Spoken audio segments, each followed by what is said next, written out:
पावसाळी अधिवेशनाचा दुसरा दिवस गाजला तो नाना पटोलेंच्या विधानाने।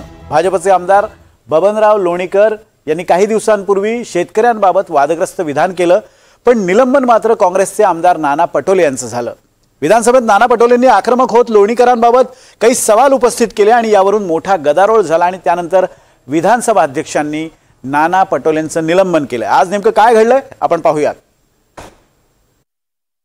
मोदी तुमचा बाप असेल, शेतकऱ्यांचा बाप होऊ शकत नाही अध्यक्ष महाराज। तुमच्याकडनं असंसदीय भाषेचा उपयोग होणं मला काय बरोबर वाटत नाही। अध्यक्षच दोषी आहेत अशा पद्धतीने अध्यक्षांवर धावून जाणं हे या सभागृहात आम्ही पहिल्यांदा पाहतोय। मी विधानसभेचा अध्यक्ष म्हणून माझ्या अखत्यारीत नानाभाऊ पटोले यांना दिवसभरासाठी सस्पेंड करत आहे।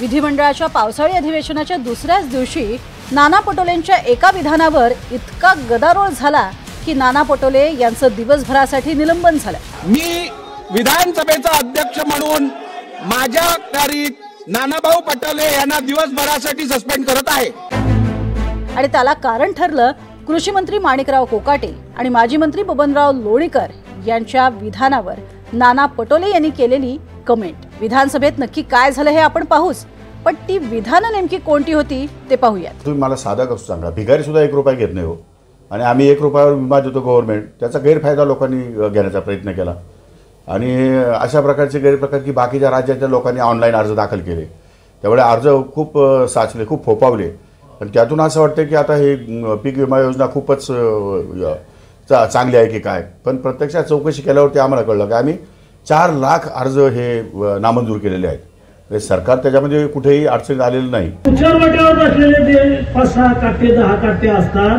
त्याच्या माईचा पगार बबनराव लोणीकरनं केला, त्याच्या बापाचं पेन्शन बबनराव लोणीकरनं केलं।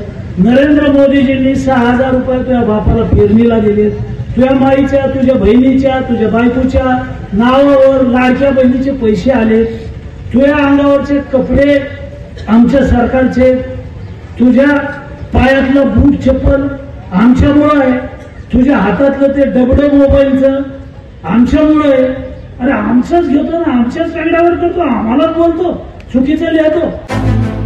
याच विधानावर विधानसभेत चर्चा सुरू होती, तेव्हा नाना पटोलेंनी पंतप्रधान मोदींचं नाव घेऊन सत्ताधाऱ्यांवर टीका केली आणि त्याला विधानसभा अध्यक्षांनी आक्षेप घेतला। ज्या पद्धतीनं सातत्यानं मोदी तुमचा बाप असेल, शेतकऱ्यांचा बाप होऊ शकत नाही अध्यक्ष महाराज, आणि या पद्धतीनं ज्या पद्धतीचं वक्तव्य आहे त्या अध्यक्ष महाराज अजिबात नाही चालणार अध्यक्ष महाराज, याच्यावर कारवाई झाली पाहिजे।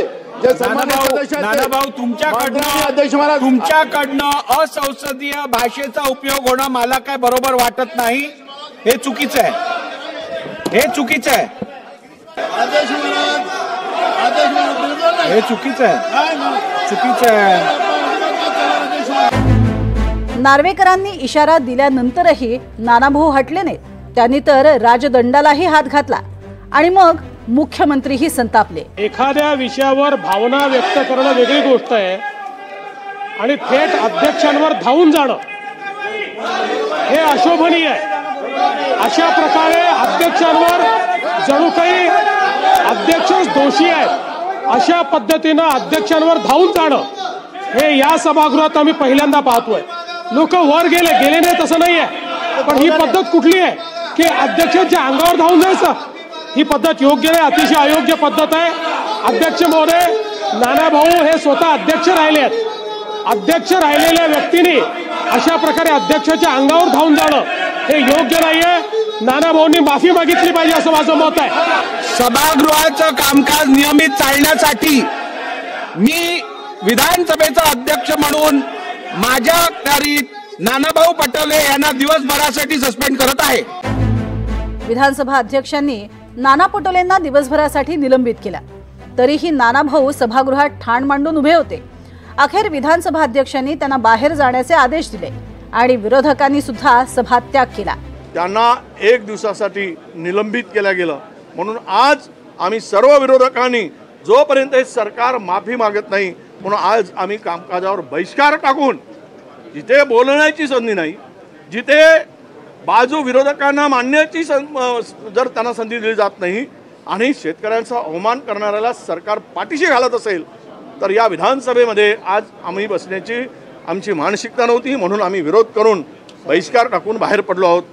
की एका बाजूला बबनराव लोणीकरजींनी जे काही शब्द वापरलेले आहेत शेतकऱ्यांसाठी, बळीराजासाठी, भयानक शब्दात, म्हणजे आपण ते शब्द पुन्हा उच्चारू पण नाही शकत, तसे विचार देखील आपण कधी आणू नाही शकत मनात, असे त्यांनी शब्द वापरले। साधी सोपी गोष्ट हीच होती की आम्ही स्थगन प्रस्ताव मांडत असताना त्यांच्या वतीने कोणीतरी किंवा त्यांनी स्वतः माफी मागितली असती, शेतकऱ्यांची माफी मागितली असती, बळीराजाची माफी मागितली असती आणि विषय कदाचित तिथे संपला असता।